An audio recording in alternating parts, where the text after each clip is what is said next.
اتنا اللہ سے تعلق. حضرت حسن بصری فرماتے ہیں کہ قدموں پہ گرا، پاؤں چومے. امام زین العابدین کی آنکھ کھلی تو کہا حسن بصری نہ کر، نہ کر، تو بزرگ ہے. امام زین العابدین اٹھ کے بیٹھ گئے. حضرت حسن بصری رحمت اللہ تعالی علیہ فرماتے ہیں میری آنکھ نکل گئی، آنسو میرے بہہ گئے. میں نے کہا زین العابدین کہاں سے دل لے کے آئے ہو تم لوگ، اور کہاں سے سنوارا ہے خدا نے تمہارے خاندان کو؟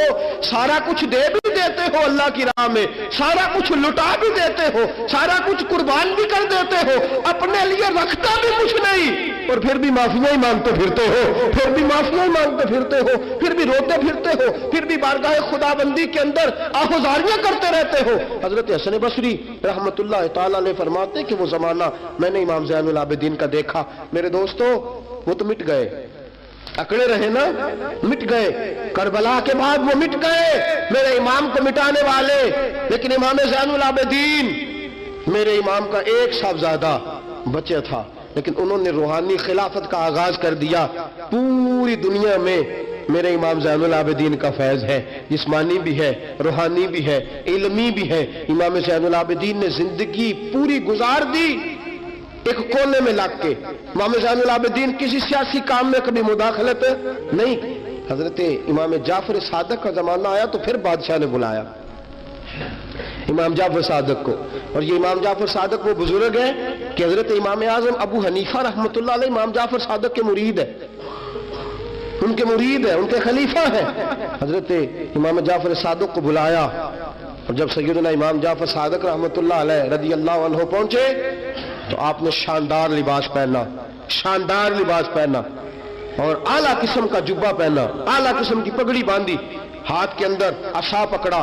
اور حضرت امام جعفر صادق رضی اللہ تعالیٰ عنہ کچے مکان سے نکلے، لیکن ذرا باوقار ہو کے نکلے. دربار بادشاہ، دربار خلافت میں پہنچے، اپنی کھنڈی کو، اپنی چھڑی کو ہلایا. میں کیوں بلایا مجھے؟ وہ بادشاہ جس نے کہا تھا بلاؤ ذرا پتہ کرتا ہوں کیوں میلہ لگا رکھا ہے. پھر بھی بادشاہ ڈرتے رہتے ہیں، پھر بھی ڈرتے ہیں کہ اگر ان روحانی لوگوں نے اشارہ کیا تو ساری دنیا ان کے پیچھے نکل پڑے گی. بلاؤ کیوں میلہ لگائے رکھا ہے؟ جب بادشاہ کے سامنے پہنچے تو بادشاہ نے کہا کیا بات ہے، کیوں بلایا تھا مجھے؟ کہنے لگا حضور غلطی ہو گئی. آج کے بعد امام جعفر صادق باہر نکلے تو بادشاہ کے حواری کہنے لگے تو بڑی باتیں کرتا تھا، ڈنگے مارتا تھا، بڑھ کے مارتا تھا، بلاؤ امام کو پوچھ لیتا ہوں کیا ہوا. کہنے لگا یار پتہ نہیں کیا بات ہے، جب نہیں ہوتے تو بات نکلتی ہے، جب سامنے آ جاتے ہیں تو منہ کے اندر سے زبان بولتی نہیں ہے. جب سامنے آتے ہیں تو کیا روب ہے، کیا روب ہے. اصل اسے سمجھ نہیں تھی کہ تیری نسل پاک میں ہے بچہ بچہ نور کا، تیری نسل پاک میں ہے بچہ بچہ نور کا، تو ہے عین نور، تیرا سب گھرانہ نور کا. حضرت امام جعفر صادق باہر نکلے تو آپ کا خادم گھر جا کے کہنے لگا امام صاحب اعلیٰ قسم کا لباس، لوگ باتیں کر رہے تھے، اتنا بڑا قیمتی لباس، لوگ گفتگو کر رہے تھے. تو حضرت امام جعفر صادق نے قمیض اتارا، نیچے ٹاٹ کا لباس تھا. فرمایا یہ جو اوپر پہنا ہے یہ مخلوق کو دکھانے کے لیے ہے، اور جو اندر پہنا ہے وہ رب کو دکھانے کے لیے ہے. اندر اللہ کو دکھانے کے لیے ٹاٹ کا ہے، لیکن مخلوق کو دکھانے کے لیے میں نے اعلیٰ لباس پہنا ہے. ان کے دل میں خیال نہ آئے کہ رسول پاک کے اہل بیت شاید کمزور ہو گئے ہیں، اس لیے ڈرتے اور سہمے ہوئے آتے ہیں. میرے نبی کے خاندان نے اس وقت سے لے کر تا دم آخری آج تک ایک پورا کردار ادا کیا ہے. سادات کا دین میں ایک پورا کردار رہا ہے. تحریر کے معاملات میں، تقریر کے معاملات میں، تدریس کے معاملات میں سادات کا پورا کردار رہا. وقت گزرنے کے ساتھ ساتھ کبھی سید غوث اعظم کی شکل میں آئے، اور کبھی سید معین الدین چشتی اجمیری کی شکل میں آئے، اور کبھی سید علی حجویری داتا گنج بخش کی شکل میں آئے، اور کبھی یہ سید حضرت شاہ آل رسول ماں رہنوی کی شکل کے اندر آئے، اور کبھی یہ سید میر عبد الواحد بلگرامی کی شکل میں آئے. یہ سادات آتے رہے، اپنے اپنے دور میں چمکتے رہے، اپنے اپنے دور میں دین کا فریضہ سر انجام دیتے رہے. انہوں نے پھر اعلان حکومت والوں کو کہا کہ ٹھیک ہے، اگر تم سمجھتے ہو کہ اس طرح ہمیں دین نہیں پھیلانے دیتے تو ہمیں اللہ نے توفیق دی ہے، ہمیں اللہ نے طاقت دی ہے، اللہ نے ہمیں روحانیت دی ہے، ہم اس روحانی طرز کے ساتھ دین پھیلائیں گے. میرے دوستو اگرچہ قوت اور اقتدار بھی ہمیشہ انہی کے پاس رہا، کربلا میں جو بھی آیا آپ دیکھ لیجئے نا, یزید کے 14 بیٹے بتائے جاتے ہیں, کوئی بھی نہیں کہتا میں یزید کی اولاد میں سے ہوں. امام زین العابدین ایک ہی بچے تھے نا کربلا میں. آپ کو گلی گلی سید ملیں گے, نگر نگر سید ملیں گے, جگہ جگہ رسول پاک کی اولاد ملے گی. میرے دوستو یاد رکھنا, جو ظلم کرتا ہے اور ظلم میں بڑھتا ہے وہ بچتا نہیں, اس کا نام مٹ جاتا ہے, اس کا کردار نفرت کی علامت بن جاتا ہے. زندگی آپ بھی گزار رہے ہیں, وقت میں بھی بتا رہا ہوں. یاد رکھنا, خیال رکھنا, اگر ظالم بنو گے تو مٹ جاؤ گے, اگر ظالم بنو گے تو ختم ہو جاؤ گے, اگر ظالم بنو گے تو تمہارا نام لینا لوگ پسند نہیں کریں گے. ظلم کا نشان بن کے نہ رہنا, محبت کی علامت بن کے رہنا. اگر کبھی مار بھی کھانی پڑی تو وقتی طور پہ کھا جانا, تھوڑی دیر کے لیے مار کھا کے دیکھنا. کبھی کبھی مار کھانے میں بھی بڑی عزت ہوا کرتی ہے, کبھی کبھی مار کھانے اور برداشت کرنے میں بھی بڑا وقار ہوتا ہے. کبھی یہ بھی کر کے دیکھو, اس میں بھی ایک ذائقہ ہے, اس میں بھی ایک لطف ہے. میرے عزیزوں, جو ظلم کرے گا نہیں رہے گا, جو ظلم کرے گا اگر کتنے بھی اس کی ہاں اولادیں ہو جائیں اس کا نام نہیں چلے گا. جو محبت کرے گا, جو مار کھائے گا. خواجہ معین الدین چشتی نے بڑی مار کھائی, داتا علی اجمیری نے ہندوؤں سے بڑی مار کھائی, حضرت غوث پاک جیلانی کو بڑا ستایا گیا. یہ مار تو کھاتے رہے لیکن پیغام حق پہ ڈٹے رہے. جسے مار کھانی آ جائے, مار کھانی, بلکہ مولا رومی فرماتے ہیں جسے کٹنا آ جائے وہ بچ جاتا ہے, جسے قربان ہونا آ جائے اسے عزت مل جاتی ہے. جو برداشت کرنا سیکھ جاتا ہے وہ محبت کی علامت بن جاتا ہے. میدان کربلا نے یہ سبق دیا کہ اگر وقتی طور پہ مار کھانی پڑی تو ذرا کھا کے دیکھنا, لیکن کھانا حق کے رستے میں, کھانا حق کے رستے میں. اور ایک اور بات بھی ذہن کے اندر رکھیے, ضروری نہیں کہ کسی جگہ پہ کثرت ہو جائے, زیادہ ہو جائے تو وہ حق کی علامت ہی ہو. ہمیشہ کثرت حق کی علامت, اتبعوا سواد العظم والا معاملہ دوسرا ہے, لیکن کثرت ہمیشہ صداقت کی علامت نہیں ہوتی. یزید کے ساتھ تھے تو بہت زیادہ, لیکن کبھی بھی دل کے ساتھ انہوں نے یزید کی سپورٹ نہیں کی. تھے بہت امام حسین کے ساتھ, اس وقت تو تھوڑے تھے, لیکن ذرا آج تک دیکھیے کتنے ہیں جو امام حسین سے پیار کرتے ہیں, میدان کربلا سے لے کر آج تک.